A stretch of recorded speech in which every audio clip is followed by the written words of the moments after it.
You're free to start. Okay. Good morning, everyone. Good morning, assembled Parks and Shade Tree Commissioners, along with Glenn Mandelis, attorney for the city, Ann Womack, our illustrious city secretary. We're going to get started this morning with a impromptu special meeting with the Parks and Shade Tree Commission. I guess I'll do a roll call. I'm gonna skip Ned at the moment. Ms. Macha. Here. Ms. Downs. Here. Ms. Ritter. Here. And Ned is here, but he's not. His image is not being reflected at the moment. Anyway, the purpose of this meeting was basically to continue the discussion that we have begun regarding the. There might be some kind of computer issue at Ned's house. Anyway, just got down there. That we were invited to supply commentary that is ongoing, and I don't necessarily think that this is like the last gasp for making any kind of comment or anything, but they're working on this process. And anyway, that we wanted to be able to fulfill that to the extent that we can. Also wanted to ask Ann, were there any other announcements? I saw that you sent that letter. Was there any other announcements with regard to the meeting?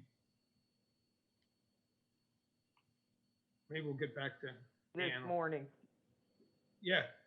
I haven't received anything other than the one that I sent over to you this morning. Okay. And I'll mention that we did receive correspondence from Kitty Cole. I don't necessarily think that it is directed necessarily at this meeting and whatever we're going to accomplish today, but she has some sort of general comments and asks that I guess I contact her and I'll certainly share those comments. It's a charming letter. It's a handwritten letter, which you don't see every day, and I'm always charmed by that.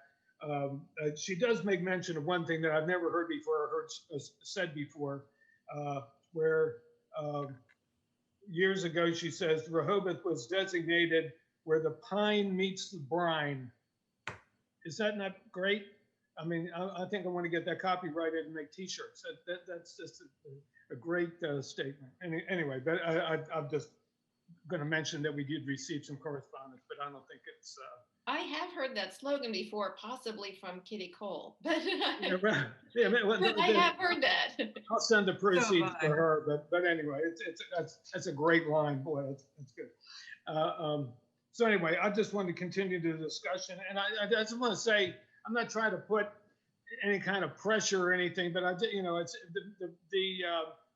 I'm just trying to collect comments, that we think are pertinent, that you think are pertinent. I'm not really looking at trying to argue whether they are or they aren't, but I just wanted to compile this and then submit this to them, and I'll put it in a format and get it to you prior to the next meeting, and then hopefully the next meeting when you say, yeah, this is great, I want to add this extra thing or something like that, but hopefully we don't have to spend any more time on it beyond that.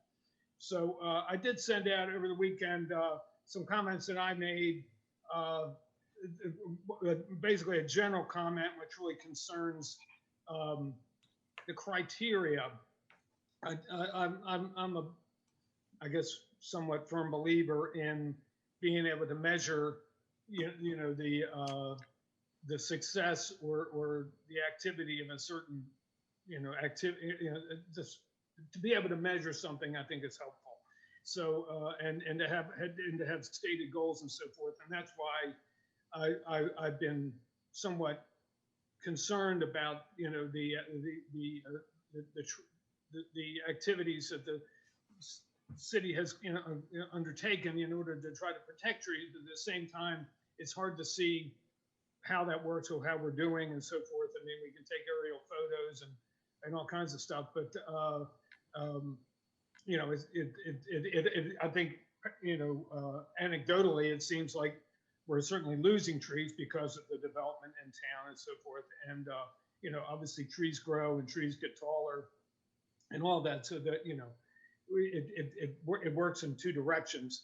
But, I think there needs to be some means or an attempt. And I know in my time on the planning commission, and this was several years ago, and I know it has improved since then, but there is the capability for, I guess, I don't know, I suppose it's from aerial photography or maybe some other means where you can actually get a sense of tree height, and like general tree, and there's ability to quantify that. I'm not sure if that was included in the current writing of the CDP, but I think technology, will be able to assist us in this a good deal. So, but anyway, that was my main comment. And then the other comment I was making was basically an attempt to try to, I guess, ameliorate some of the criticisms that I've certainly heard, and some that actually have affected me personally, which is regard to being able to replace a tree. And, if you've got, in my case, I have this sort of withering dogwood that, it's still hanging on, but every year there's less and less of it. And it's not necessarily a diseased tree. It looks diseased because it's got lichen all over it and all that kind of stuff. But, the trees like that have a shelf life or a useful life, and I think mine has exceeded it. And we've always wanted to kind of put another tree, actually not even there, but near it, that would kind of obliterate the other one. So is there a way, could there be some mechanism, in a very limited way? It would be, like maybe everybody's entitled to one or something like that, but basically to take a tree out and replace it with a better tree, for purposes of, I guess, tree health, but also aesthetics, that you kind of want a better looking tree and so forth. Anyway, I tried to sort of cobble some kind of a description of that, and then and also noticing, as far as what I've read, there's no provision for noticing when tree permits are issued, and I think under I wouldn't say in all circumstances, but I think certain circumstances where the size of the tree really the removal of a tree and the size of the tree would have a direct effect or immediate effect on the adjacent property owners, that I think they should know, what's happening. And then in those circumstances, maybe some kind of a mechanism where some accommodation or stipulation can be made, maybe the planting of other trees or something like that. Typically, I would think with regard to privacy and stuff like that, so that could be included in if, should the permit be granted. So that's kind of what I had, but I just wanted to sort of open it up and, ask you all if you had any general comments. And one of the things I'm sorry to be talking so long, but just maybe just general comments in terms of endorsing certain things that you've read. I know there was comments the last time we talked about this with regard to, I'm leaning over here,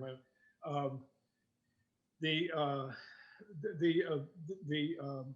law oversight committee's work, and certainly that, I think that is certainly valid. I was, and obviously, if you want to make a statement about that, I think that'd be fine, great. And any other comments, but I just wanted to open it up to you if anybody wanted to speak. Rachel. Yeah, so I did go back to that Law Oversight Committee document and do think that there are some ideas and thoughts there that we should kind of consider. I think your point, Bunky, around, how can you manage something we don't measure? I think we've kind of talked a bit about this on this committee as long as I've been on it. Mm-hmm. And I think there's just some kind of higher level thoughts that I'd like us to somehow address in this if we can. And that is, one, I do think we need to update the list of trees on a regular basis. And if not, at least review that and determine that is the list.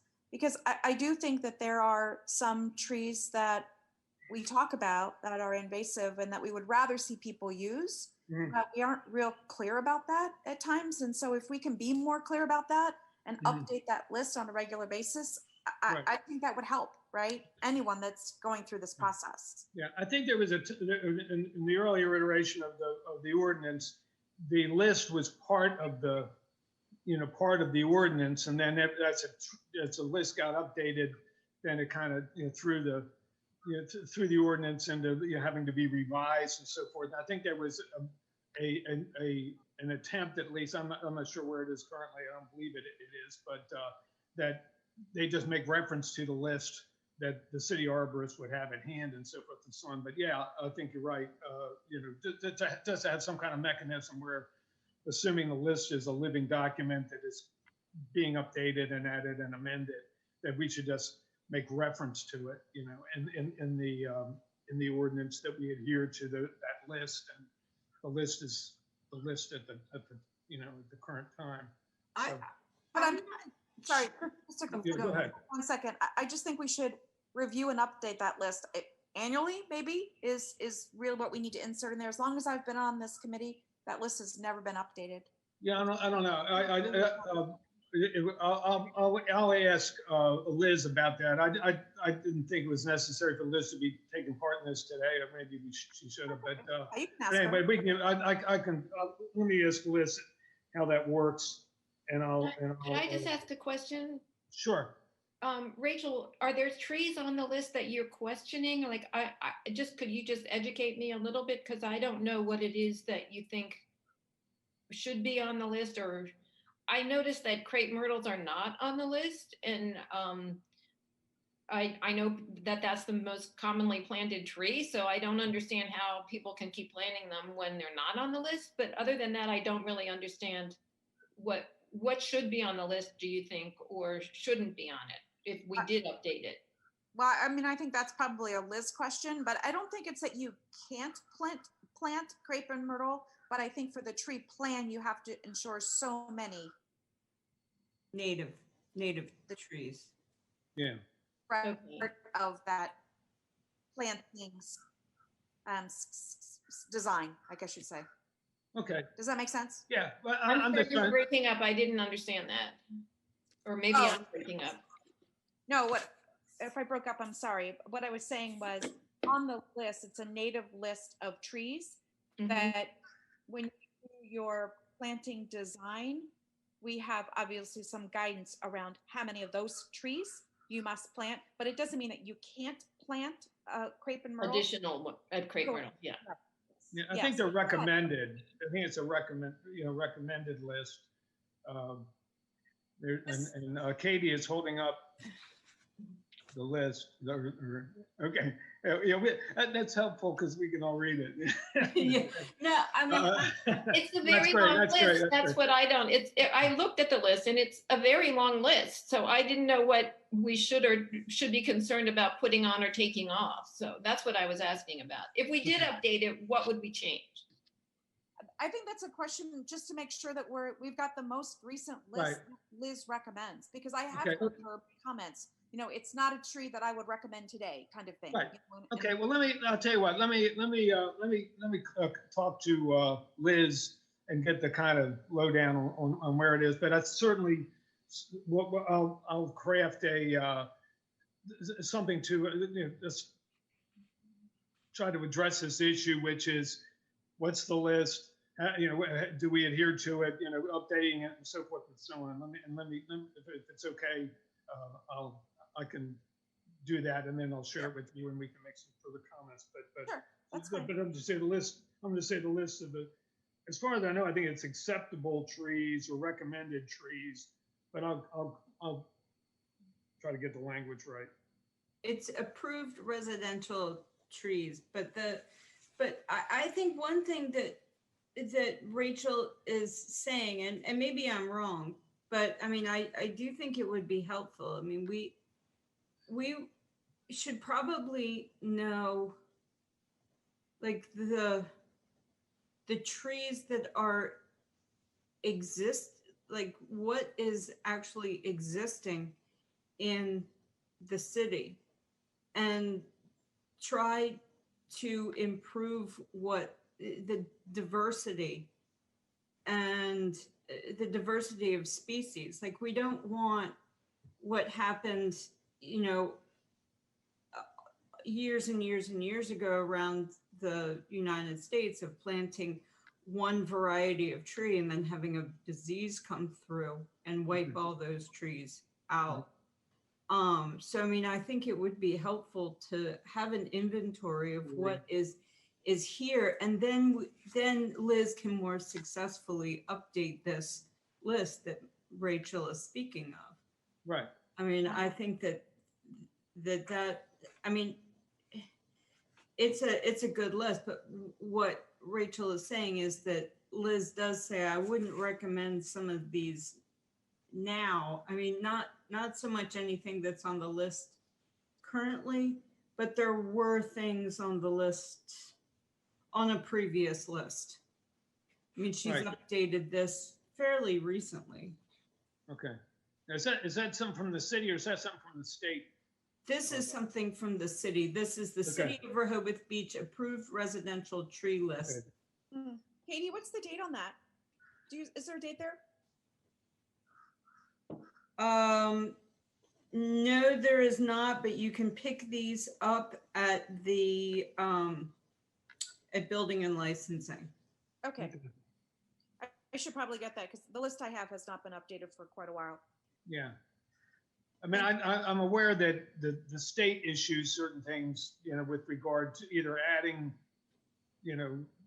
heretofore not known native species and so forth. But I mean, I think there are certain trees that the city, I know, for example, at least with regard to street trees and the certain varieties of Bradford pears that have been planted around, and they're structurally really not sound, and they indiscriminately lose branches and fall over and blow down and all that kind of stuff. And so I can understand why the city would have like a stake in saying, let's not plant these anymore, or let's plant this other variety or something like that. Well, some of them are not.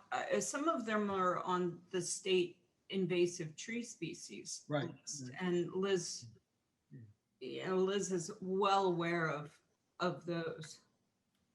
So, I mean, she does keep, I believe, keep a tally of what I understand that. I think that, it's conceivable that we would have trees that are like forbidden, or really, or not, I won't say that, but not highly not recommended and so forth and so on, and that the city would not, use them in their street planting and so forth.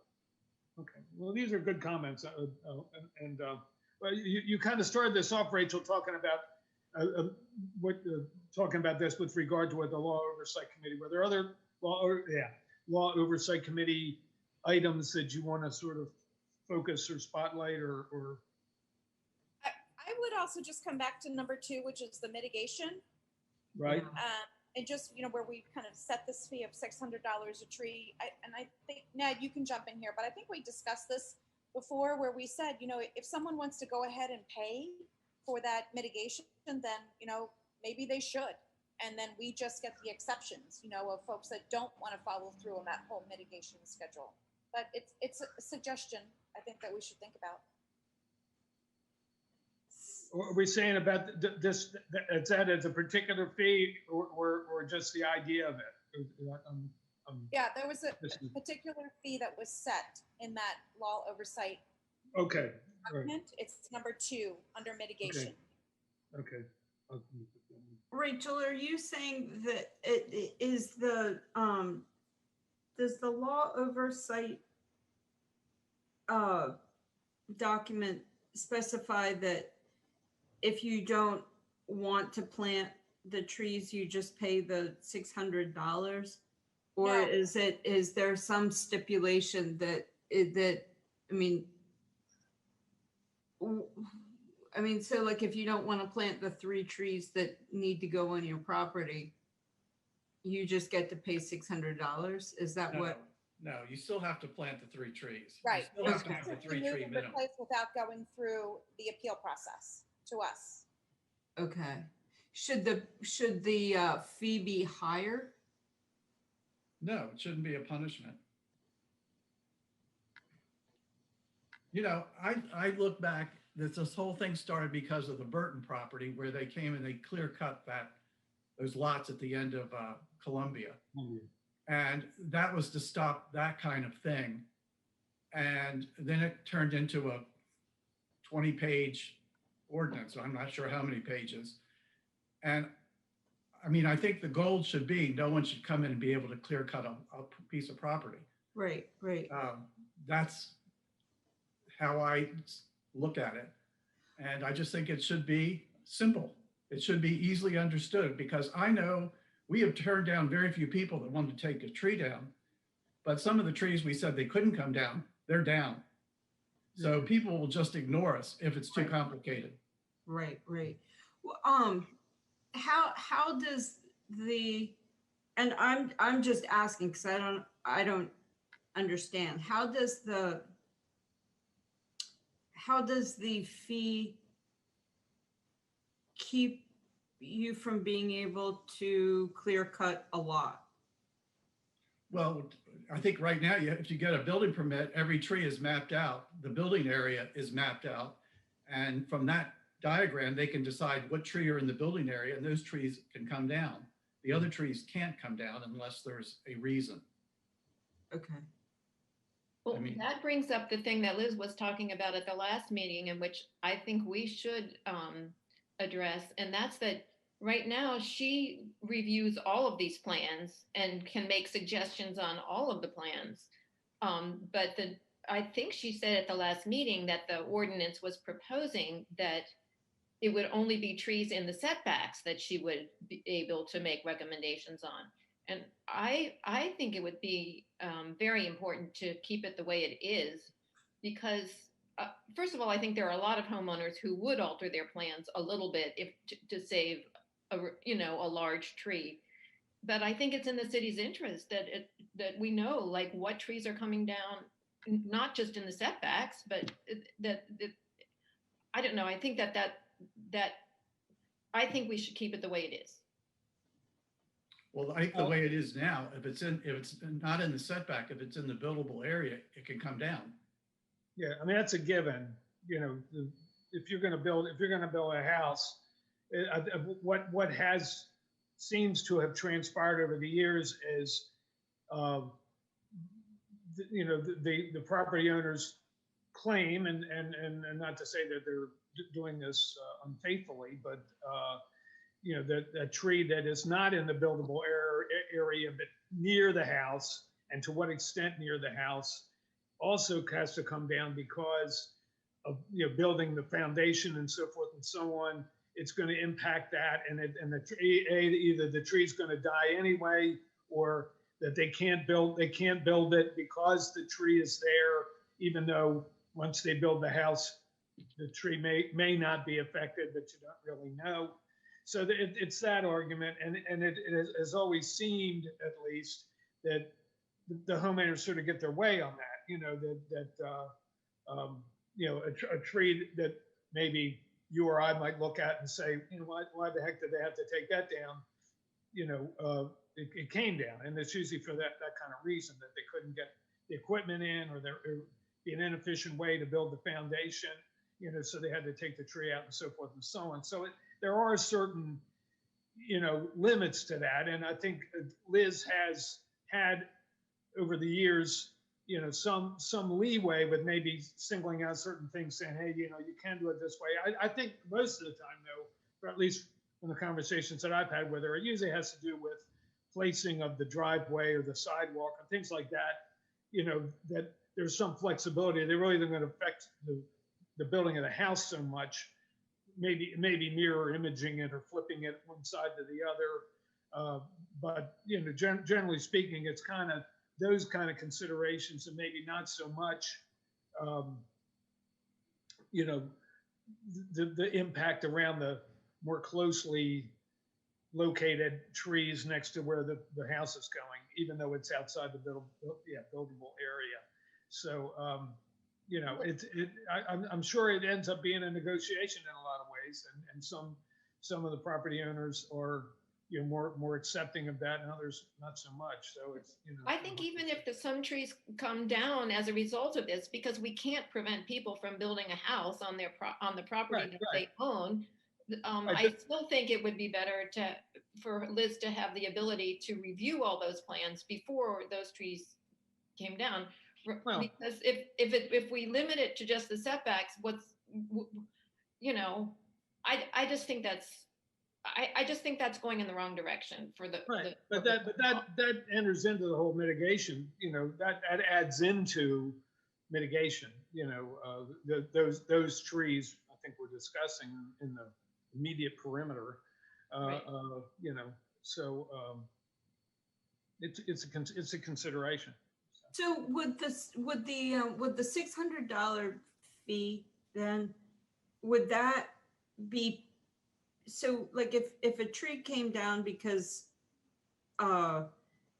it was outside of the setback area, but the construction was going to damage it to the point where it was going to come down. So would a person pay the $600 and then Liz would be able to find a more suitable place for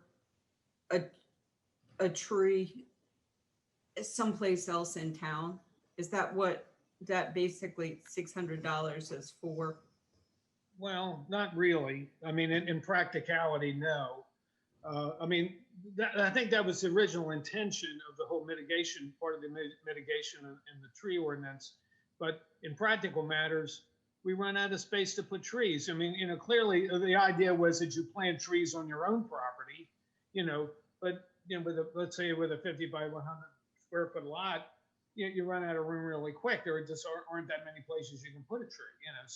So then the justification was then, you know, through this mechanism, which was based on the caliper of the tree coming down, you know, which if it's a really big tree, turns into having the planting of multiple trees. I mean, a lot of trees that really, in practical matters, you really can't do it. You know what I mean? You certainly can't do it on your own lot.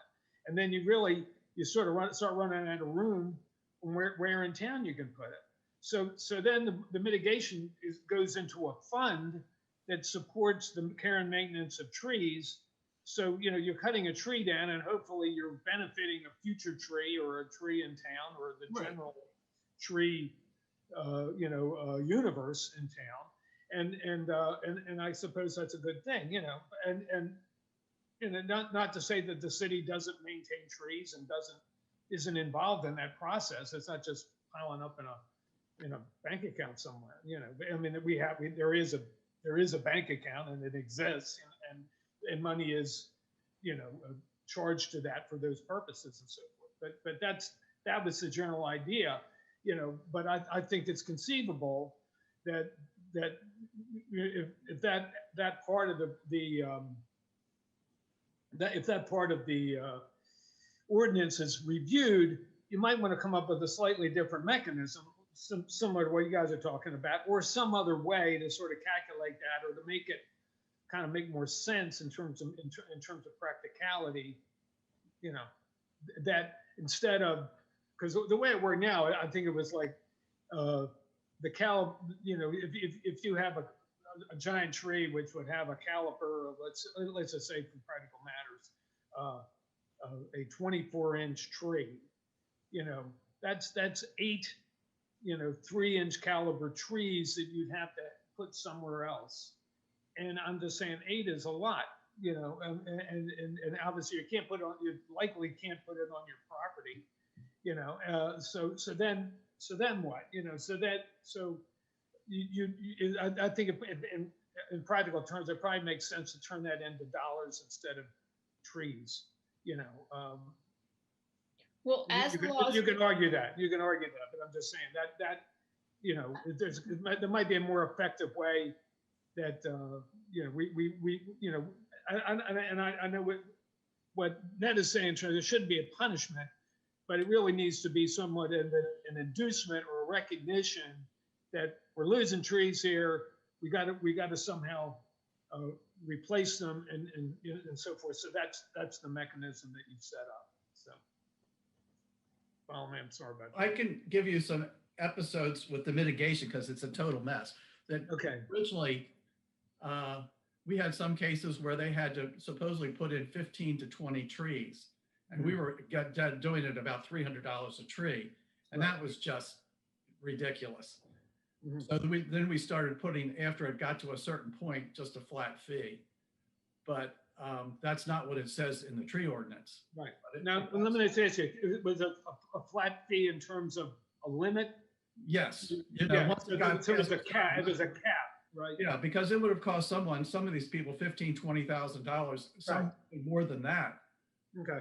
And it just got to the point where it was ridiculous. So we just did a cap, and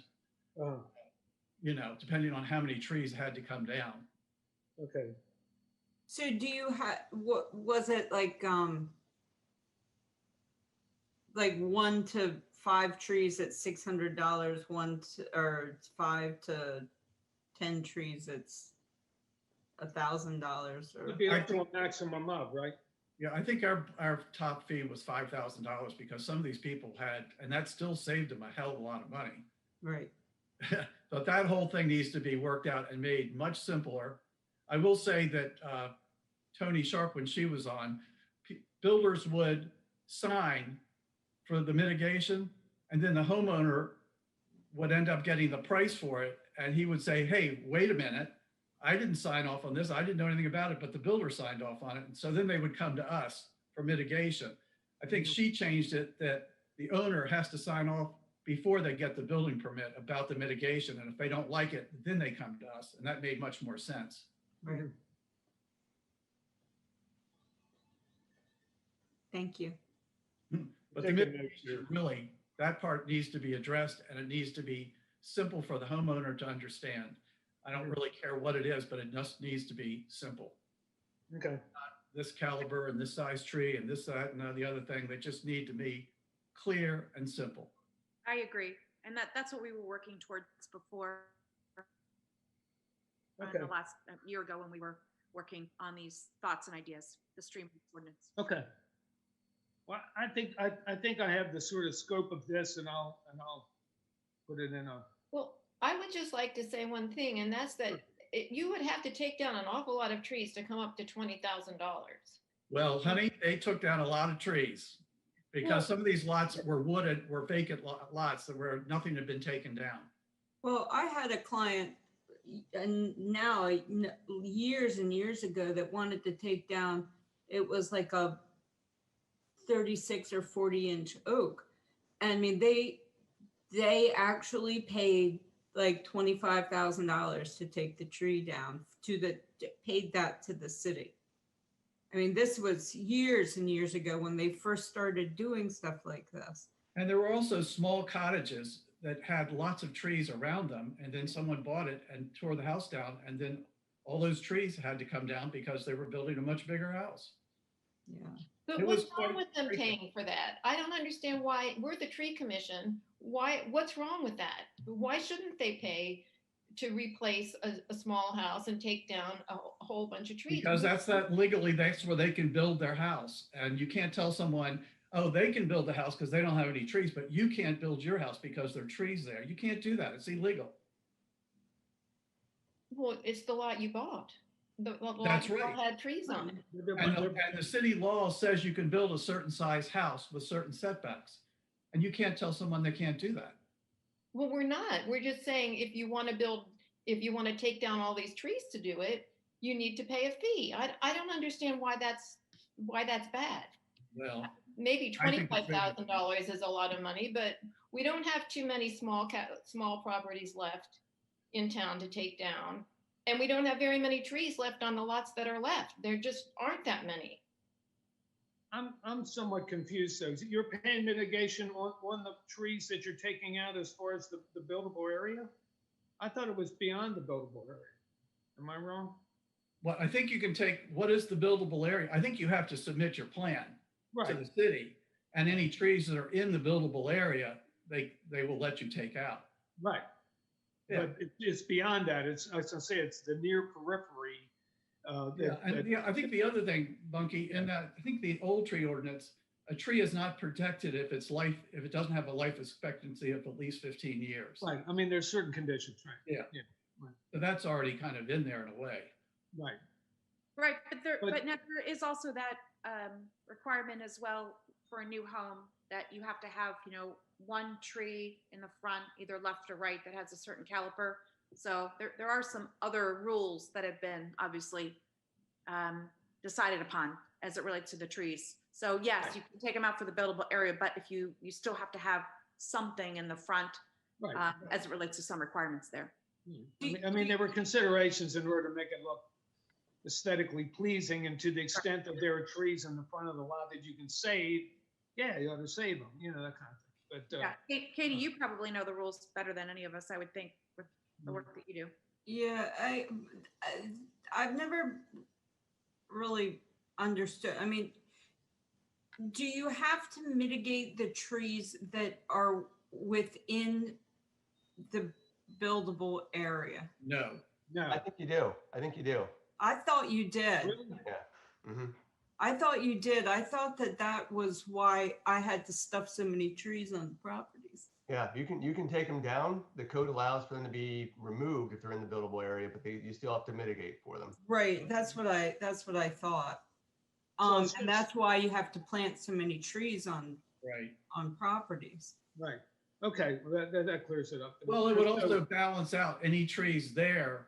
That caliber would balance out to the ones that you were taking down. So there was that whole formula too. Mhm. That's right. I mean, so technically speaking, a treed lot should cost less than an untreed lot, right? But, Wait, I don't know what that means. well, I'm just saying, if you're buying a lot, and let's just say, With no house on it? a plain lot with just trees on it versus a plain lot without trees on it, and knowing that you got to pay for the removal, that not only the removal of the trees, but the mitigation for this, taking those trees out, going into it that it's going to cost you more. So therefore, the cost of the lot should be less. I'm not saying that ever happens, because people pay crazy money for lots because they're where they are and they're close to the beach and all that stuff, but I'm just saying, going into it, that there's an added cost to that. So I'm just saying, I don't think anybody's necessarily surprised by this. They may not think it's right, but they can't be surprised by it. Well, certainly if they have a builder, the builders know. So, I mean, Yeah, right. and a lot of the houses that are going up now are being built, are going up by builders, a lot of them. Mhm. So Okay. I just think that I would rather see us keep the fee in lieu for all those trees that are taken down than to just erase it in the interest of simplifying the law.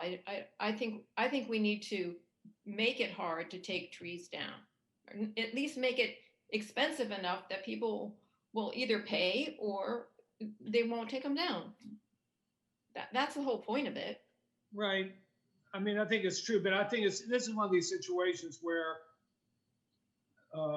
it's some kind of like maybe economic rule where if people are bound and determined to build the house of their dreams, nothing's stopping them. Come on, Including houses trees, in lots of and Rehoboth that are going cost, for $1 yeah. million, Right, basically. I'm just saying. So if it's $25,000 to clear the trees, that's not going to stop somebody from buying a lot in Rehoboth. Right. It's So- just so not. I'm just saying, as a preventative measure or some kind of a moderating measure, I don't know if it works. I'm not necessarily saying you don't do it, because why make it easy for them? But why do it's just people are going to still do it. That Should be fair. Whatever it is, it should be fair. fair. Okay. Well, I agree, Ned. It should be fair. And that's what we tried to do, I think, Right. as we've reviewed each and every case. okay. And while we're on this, not that, but notification, Bunky, that you brought up. I have no problem if that's a tree that doesn't need to come down and they're trying to take it down to talk to your neighbor, but just because if a tree has to come down, I think you're opening up a can of worms by notifying the neighbor. If they're I building a I house. was always saying of a certain size, you know, I mean, every little tree and all that kind of stuff, I don't think it's necessary. True, but I think it's only if a tree doesn't need to come down and someone's trying to take it down, then I think the neighbor needs the input. But if it's a tree that legally can come down, I don't think there needs to be any notification. I think you're just opening a can of worms. Ned, I completely agree. I mean, there are a lot of neighbors in town that, I mean, they get along until they start doing stuff on the property, and then it's and then it's all downhill from there. Even if you notify them, what would be the point? Because they can complain about it, but it's the other person's property. So Right. I don't see the point of I mean, you can notify them because you're their neighbor and there's going to be a lot of noise. But other than that, I don't see the neighbor having the right to object to what you do on your property if it's within the legal Right. I think you you are framework. That's your decision. I honestly don't think we need to notify. Yeah, neighbors. I didn't really see this as being something that the neighbor can interfere, you know, interfere with the process. It's merely, the thing I was really shooting for was the idea that you taking your tree down may have an effect on an adjacent property. And I'm thinking specifically things like light and shade and all that kind of stuff, and conceivably privacy, you know. But there's nothing you can do about it. Yeah, I'm just saying. I don't know exactly what, but I'm merely saying. I mean, to me, if you give them an opening that maybe they think they can do something, then you're just going to cause trouble. I gotta say, I don't think it's necessarily going to stop the process. It wouldn't be necessarily something. I just think a lot of times, you know, we get notice for all kinds of stuff. You know, certainly with partitioning and, you know, tearing houses down and all that kind of stuff. I just think that taking the tree down of a certain size, you know, a magnitude above a certain magnitude level, probably I think would be worthwhile. You know, so. Again, yeah, there may be cans and worms involved, but I just think giving people notice is helpful.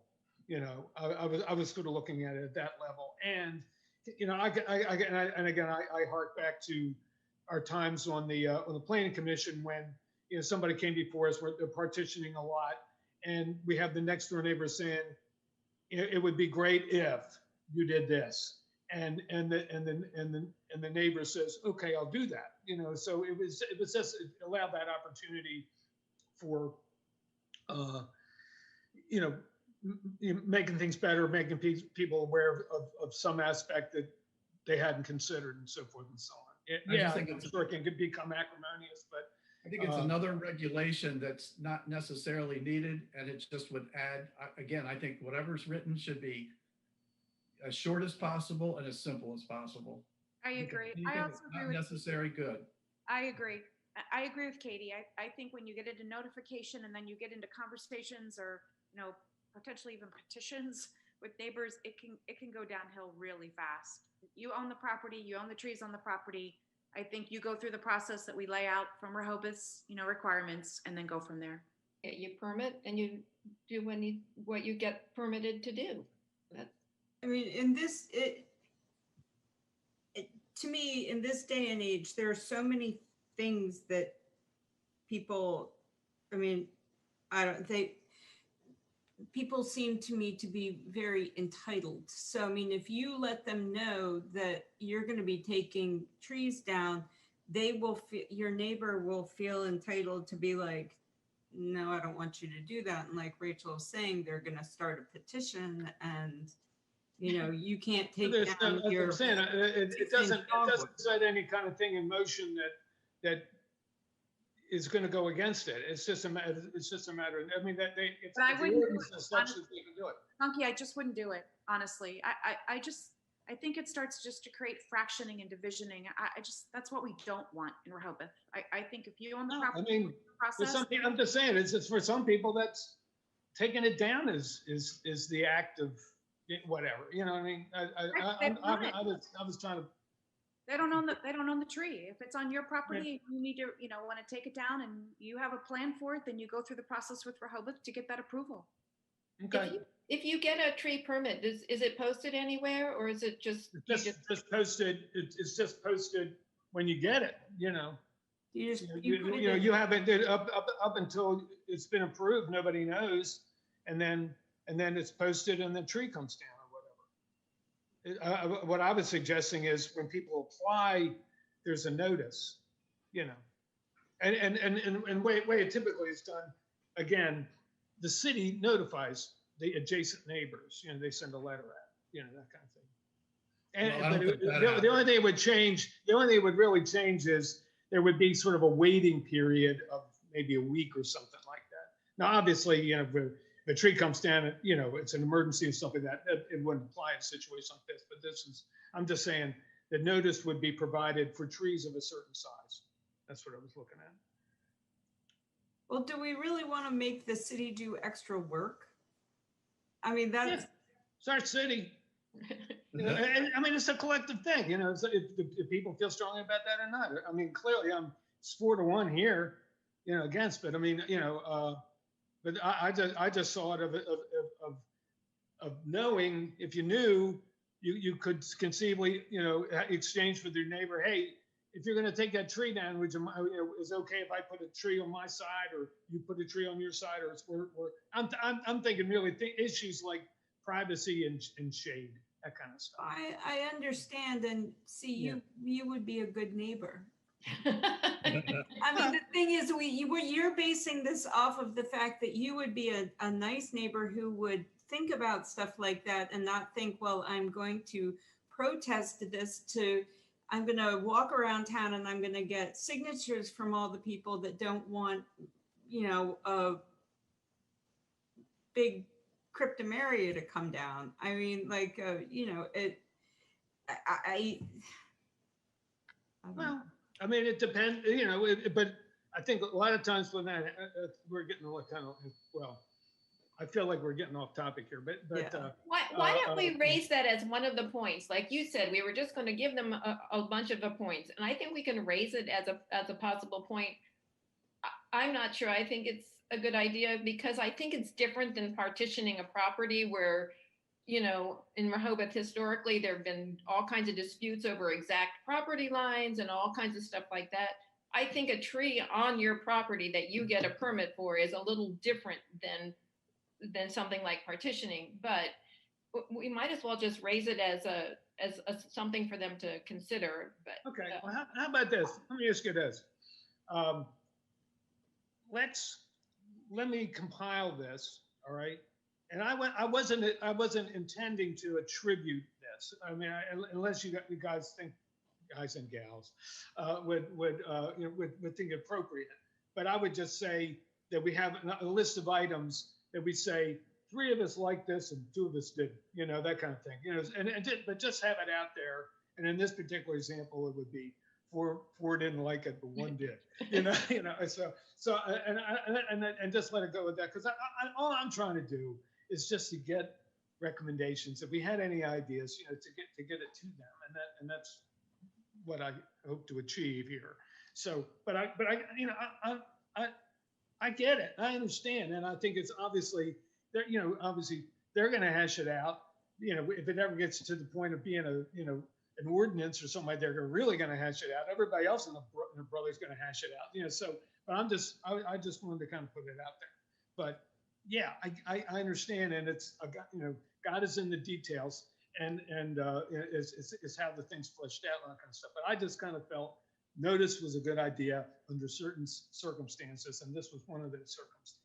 So, one of the things that we discussed in the Green Infrastructure Committee was the fact that one of the things that was being, I'm not exactly sure how to phrase it, but you need to plant, well, I don't know the exact wording, basically, is that you need to plant 1 tall canopy tree, native tall canopy tree, one native tree, and one tree of your choice. Well, at least one, at least And- one. The third one is, any tree that you want that's native. And there, the committee seemed to think it was a good idea. Liz said she thought it was a terrible idea because it was going to make her job way more difficult. I mean, and that's just something that, that we could think about. I mean, like, is it appropriate to have that wording, or is it just appropriate to say, do something more like, she structures this list is like, you pick one from column A, you pick one from column B, and you pick one from column C. Something like that. And that's what she was thinking would be better because it would make her job easier.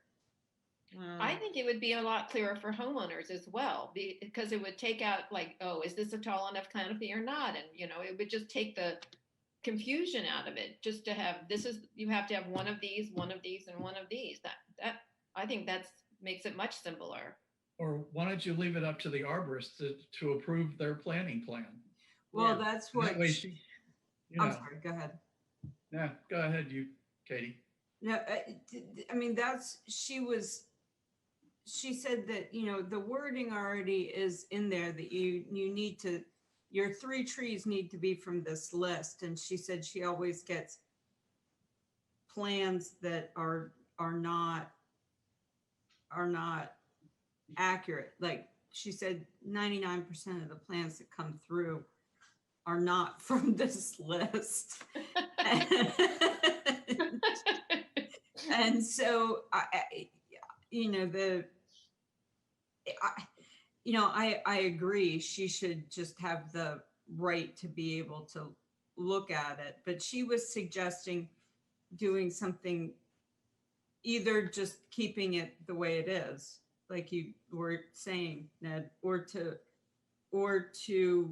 do pick one from each column.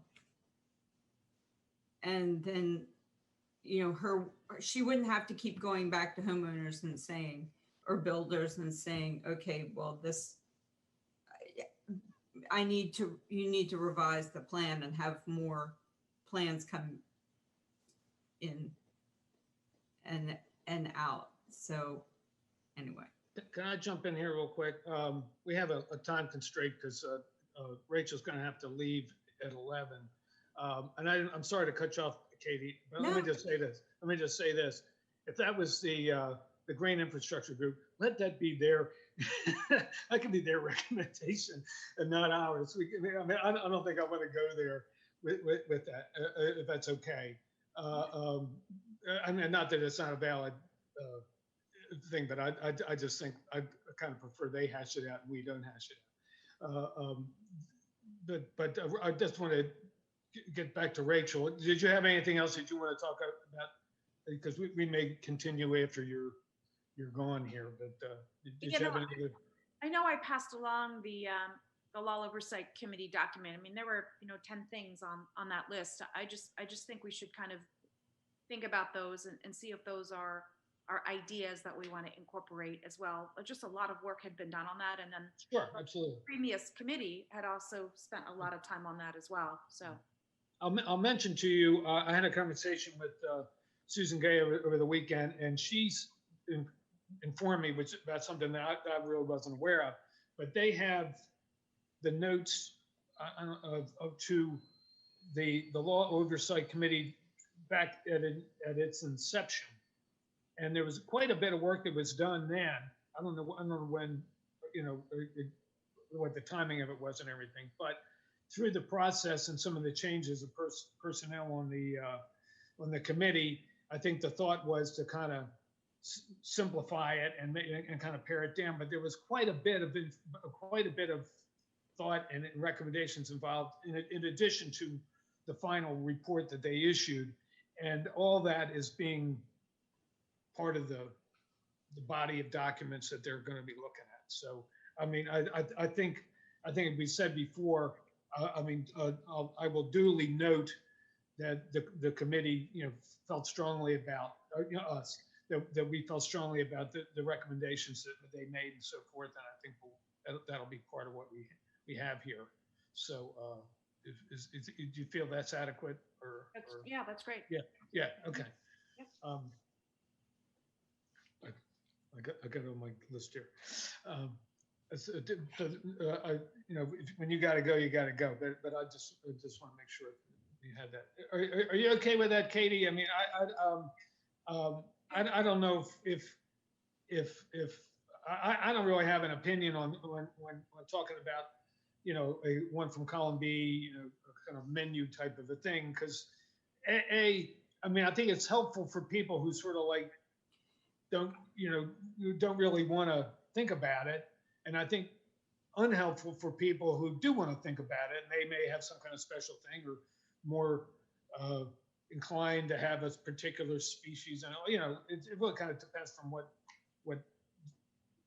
position you're at. So I mean, I think that can be. I think in one way it can be helpful, in other ways it can be daunting. So I don't know. Why do you think it would be more daunting to have the menu idea than to just have one long list?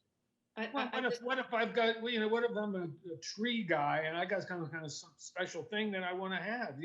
It's. I mean, a lot of people, I don't think they're necessarily. Well, you get to pick that for your third one. If we were restricting it only to the list. Well, that's what I'm saying. I would look at it like that you have to pick at least one, or something. But then, so you're saying that there's got to be two of them that are prescribed, and then there's another. I mean, all of them I think have to be acceptable, but the list may include. I mean, is the list strictly native, or is it acceptable? That's what I didn't quite understand. I think it's right now. It is all. No, it's not all native, but okay. Well, actually, 99% of it is native. Right. Okay. But yeah, I mean, the thing,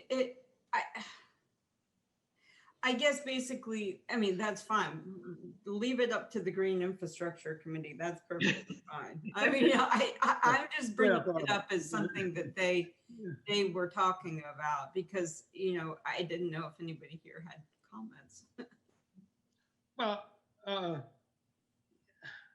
Well, I was thinking that it would be in line with what Ned was saying, keep it simple. Right. If you're faced with this whole long list, if you're not, really schooled in trees, you don't really know which ones are going to be how tall, Right. And I think that, I mean, there would certainly, I'm sure that Liz would certainly make exceptions for people that, that have an understanding of trees and can pick out something that would be native and fit into the categories without actually being from the, from the specific list. Yeah. But I think that it was just as a simplification. If you wanted to be as specific as whatever document whichever one it was that tried to get too specific and make it more complicated, which is what, I mean, Ned was saying that we should not do. And I agree, it should not be complicated or nobody's going to do anything. They're just going to take down all the trees. Yeah. I mean, I was reacting to it in a way that you end up with vanilla, different shades of vanilla. And not to say that would happen, but that was sort of my fear, I guess, that you just end up with like three things. It just results that you end up with no diversity and no variety and so forth and so on. But that may not be the case. But anyway, that was sort of my concern. Well, then let's I, just leave I, it. I mean, I think it's good to have like a menu of sizes or things like that. But I mean, in terms of the varieties, there's a lot of different kind of trees out there. So. Okay, I'm confused then. Is that list? I am too, by the way. I just, I thought you had to choose trees from that city list as your 3 required trees. I thought we said that earlier. Is that just a recommendation? Maybe Glenn, do you know, do you have to choose from the list for your required trees? I think your minimum density does have to come from the list. Yeah, Beyond that, it does not have to come from the list. Okay, so if you're picking from the list anyway, I think the recommendation is that the list just be kind of sorted out for you a little bit, so you know which is going to be the taller trees and which are going to be, you know, I think it's just more informative if we separate it out a little bit. But that's my feeling. I would appreciate it, but I don't know. Maybe there's a downside that I'm not aware of. well, again, I don't know what the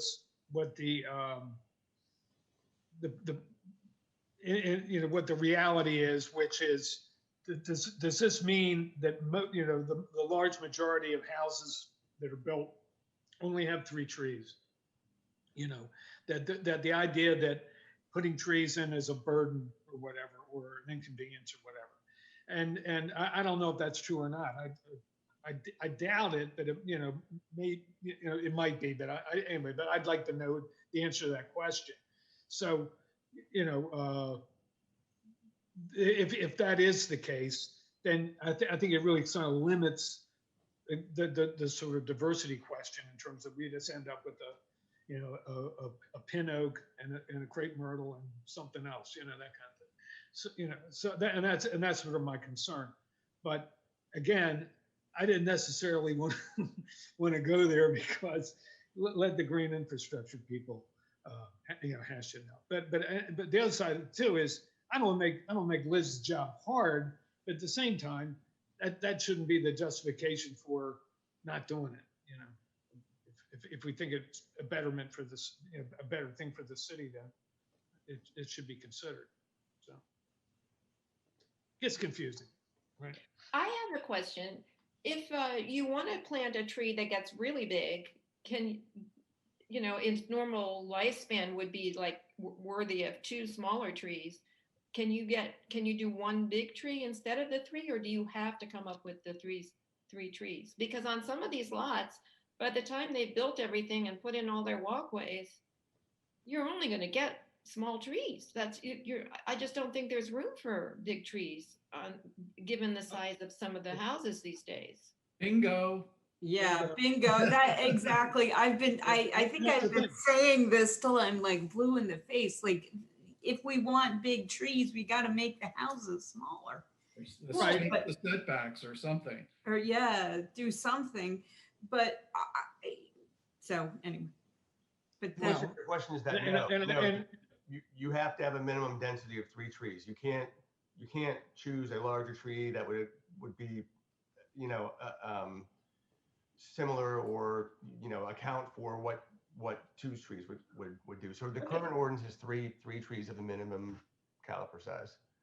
Well, I'm wondering if that's really working against us in some ways, because I really feel like people just don't have room to put a tree of very much size if they have to put 2 more somewhere. Like, they're going to put 1 in the front somewhere, and that means they have to put 2 in the back. And there's usually other trees on other properties, and there's not a lot of room. So well, part of that was when they did the the most recent ordinance change. They increased the rear setback from 10 to 15, so there is more room in the back. So conceivably, you can put larger trees in the back. But they want them out front. Right. But what's the matter with the back? It's something. And then the back, you got a shady backyard or something like that, or whatever. It's something. And they increased the natural area. So they did try to rein in it a little bit. but again, without measuring that, we don't really know how it's working. So that was some reason for my first comment. Well, I mean, I think it's reasonable to measure the current tree density in town. I mean, there are computer programs such as like iTree and, you know, all like other platforms that can measure those.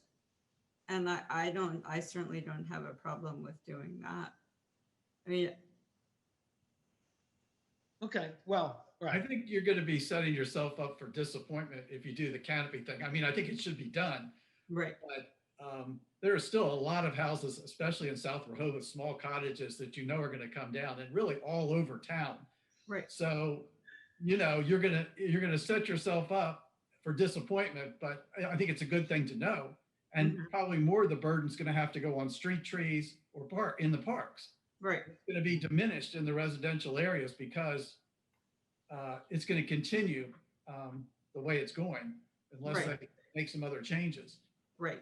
But I think that I think the disappointment that we would feel, I think people would respond to that and want more trees somewhere.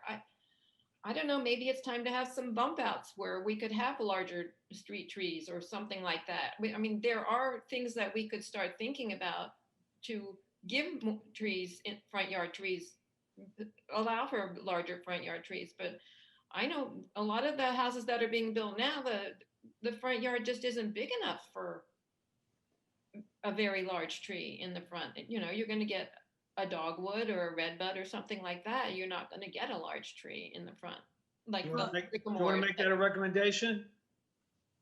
I think the front yard setback, I mean, not that this has, I mean, it does have something to do with trees. I mean, the front yard setback, if we want, like Laura's saying, like if we want large trees in the front, which is the ultimate goal of the city, to keep the streets shaded, would be to increase the front yard setback as well. I mean, and Front yard setback and rear setback are the same, really. You know, it's 15 feet.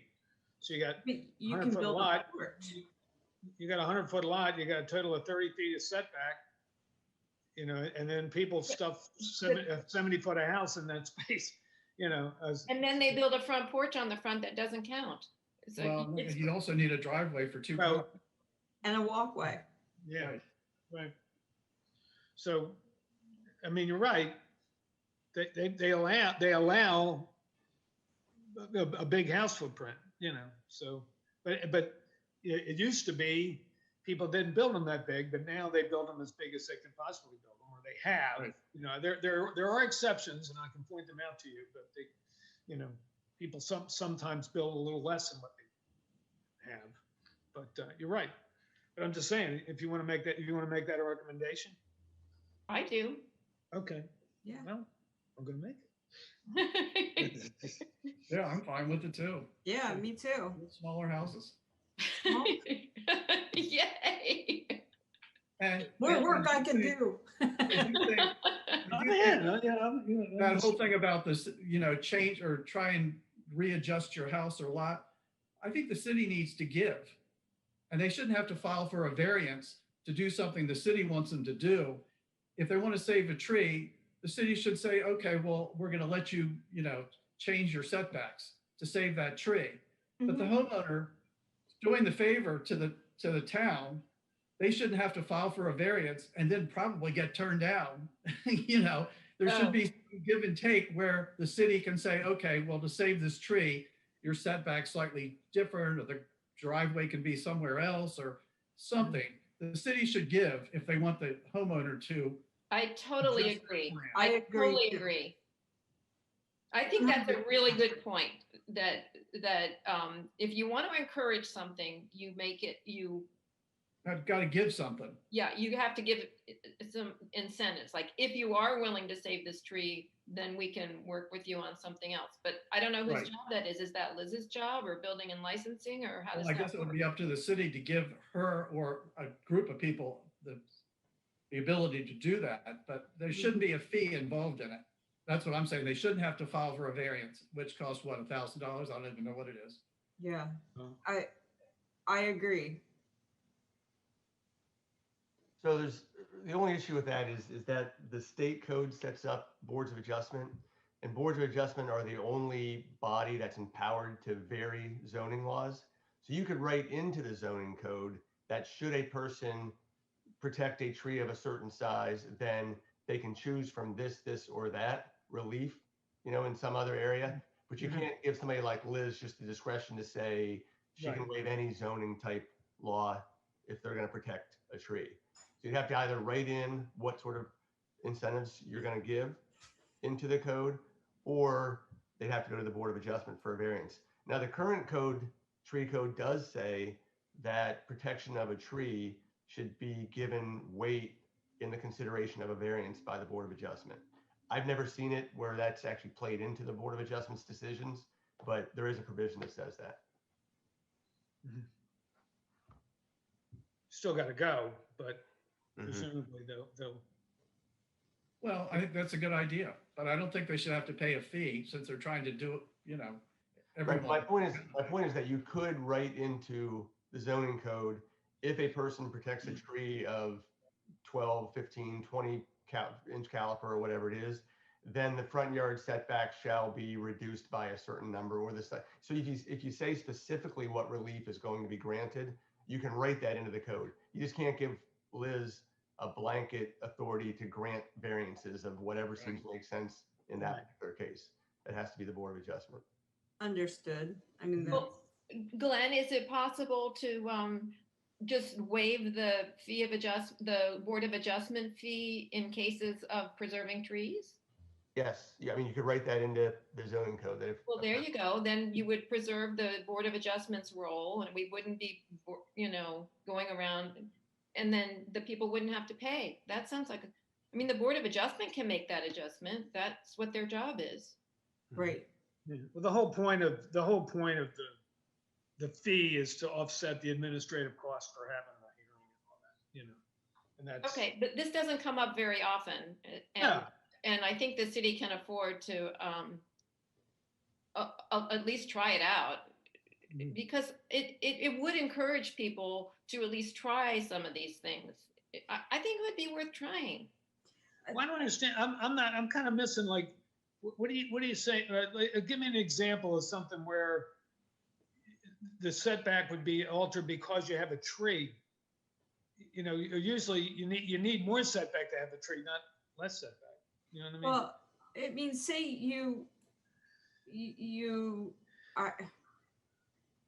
say you had, well, I worked on a property and there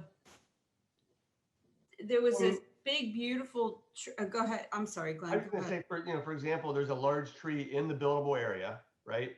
You want to save that tree, but you still want the same square footage that you would otherwise be able to get if you were to remove the tree. So then the code would say, well, you can build into the backyard setback a certain amount if you save that tree in the buildable area. Right. Yeah. Right.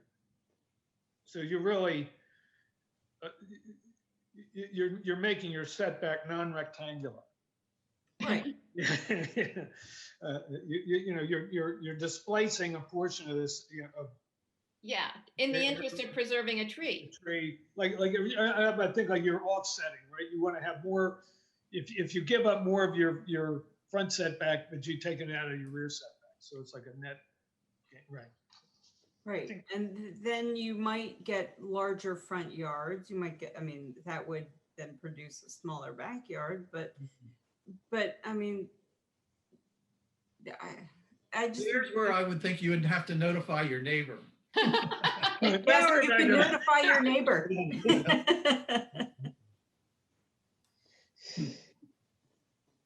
Because we had these situations about people wanting to adjust their rear lot lines and all that stuff. No. Well, if they were wanting to adjust them for the purpose of Nah, it wasn't preserving that. a tree, No, they weren't doing that. It was something, it was somebody, it's irrelevant. I'm not gonna, I can explain to you later, but it didn't have anything to do with the tree. Okay. I mean, how y'all feeling? Is it okay to continue this, or you guys fading, or what?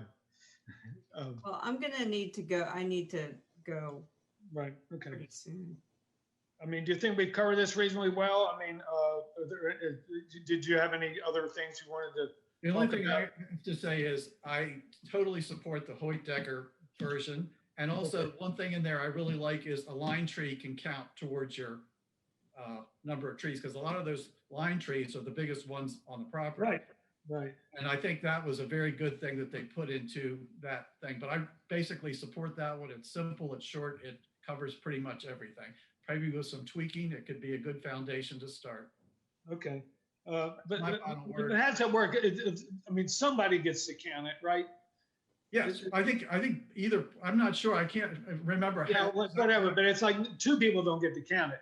But I think either counts, I don't know, would have to go back and look Right. at it, but I think it's, usually they're the biggest trees because they're never in the way. Mhm. I think it's like it counts like half for one neighbor and half for the other neighbor. But something to that. What's a half tree worth? I guess that if you've got two line trees, then it would make a whole tree. Right.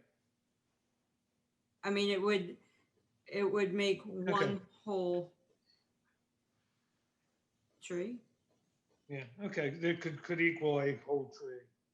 I don't know how it's worded in there, but it worded. I'll makes look sense. at it. Okay. I'll just say the provision. Okay. I don't know if we actually clarified that part about whether Liz still reviews all the plans or only the ones of trees in the setback, but I feel strongly about that one. You're speaking about, When we got into the whole discussion of, she said at the last meeting that the new ordinance would restrict, she would not even review the plans for removal of trees in the footprint of the house, but she would be only reviewing the plans for removing trees in the setbacks. right, And I don't agree with that, and I want to keep it okay. where she reviews the removal of any tree. Well, maybe it should be left the way it is. That, if they take the trees down, that all that caliber's counted, and then all the trees that are on it are counted. And if it balances out, then they don't owe anything. But if it doesn't, then they owe for what they're short. Does that make sense? Like if they have 5 trees on the property, say 20 inches of caliber, and they're taking down 20 inches of caliber, then it balances out. But if they're taking down 30 inches caliber and there's only 20 left on the property, then they have to make up what they. I'd be willing to review something like that, but I'd have to have a little bit better idea of how many trees, how that different. Is that how it is now? That's how it is now. And so you have to figure out, it gets a little complicated, but maybe that's why they need to think of the whole mitigation thing in a different light. Yeah. Because we're sitting there adding and counting and, to see if it balances out or not, or how many inches they still owe, or. I think it should be kept that Liz would still review all the trees on the property. I don't think I think that, I agree. And I agree with Ned that maybe we need to, that well, anyway, I agree. I mean, a lot of times it balanced out or they didn't know much. But Right. again, if it was a lot that was been wooded or they're putting in a pool, then it really got up there, and what was left on the property was nowhere near would cover what they took down. So Well, if we're putting in people for and people against, I am for mitigating whatever they take down if that was under the original ordinance. I'm not for letting people off the hook because it's a lot of money. I think a lot of money is a good thing for people to have to pay. If they think want to build on the maximum of their footprint, they can just build. If that's too much money, they can build a smaller house. I think this is an example of how we encourage building smaller by making them pay more. If it costs you more, you at least think about things. And the price of lots now, a few $1,000s, even if it's $25,000, is not going to change what somebody wants to build on their lot. I just don't think it is. I may be wrong, but it's not what I see. I just think it should be simplified. There is a problem there, but a lot of times it worked out fine. But in the beginning, there were a lot of times where it was just, Well, I can see that you're a lot more experienced than I am, so you understand the nuances better than I do, but I don't want to get I just don't want to get lost in the nuances that people end up, basically clearing a lot and not paying anything for it, because those trees are worth something and they're part of what makes Rehoboth Rehoboth. And I think we've said so from the beginning, that's what we're here to do, is to encourage those people to just preserve as many trees as we can, I guess. But I defer to your experience and the complications of it, because I haven't seen as many cases as you have. well, we haven't had any real disasters. I'm kind of new at this, so I do defer to all of you on your experiences. Well, mostly Ned and Rachel, I think. Yeah. Unfortunately, I've been on this thing for a long time. Yeah. So I've seen it all. Okay. All right. Well, I'll be reviewing this meeting. I mean, I'm taking notes here, but I think I'm gonna have to go back and re-engage with this. But unless if we have any other comments, and obviously if you got any other comments after the meeting, you say, "Oh, I thought of something," just send it to me, and then I'll include it for our next meeting. Our next meeting is, sounds like it's going to be pretty full. We have a, pretty big agenda, but in addition, hopefully we can take a little time just to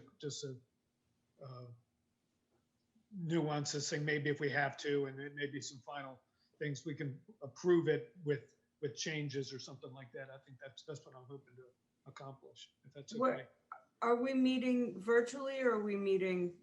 We're gonna be meeting virtually until, I guess, we decide we don't want to meet virtual anymore. But I got, I didn't hear back from Ned, but the four of us kind of felt like we were comfortable doing this virtually. So I figured we'd continue. I think it gives us a little more flexibility based on some of us have to be in other places at various times and so forth. And I thought it suited us best. I don't think, you tell me, I don't think it makes us any less effective with these meetings. So, but what was offered was we got to be one or the other and not flip back and forth. So I just figured we stick with this unless it becomes untenable, Yeah, that's great. Okay. Yeah, I agree. Okay. So if I don't have anything else here, I'm gonna adjourn the meeting. Is that okay? Yep. We in sort of group agreement here. Yes. Yeah. Did you have anything, before I do, you have anything else to add, Glenn? Was there anything else to? No, I don't. Thanks for asking though. Okay. I count on you. Okay. Okay. All right. Well, you all enjoy your day, and I'll put this together and get it out shortly. Hopefully. Thank you. Thank Thank you. Thanks a lot. Good job,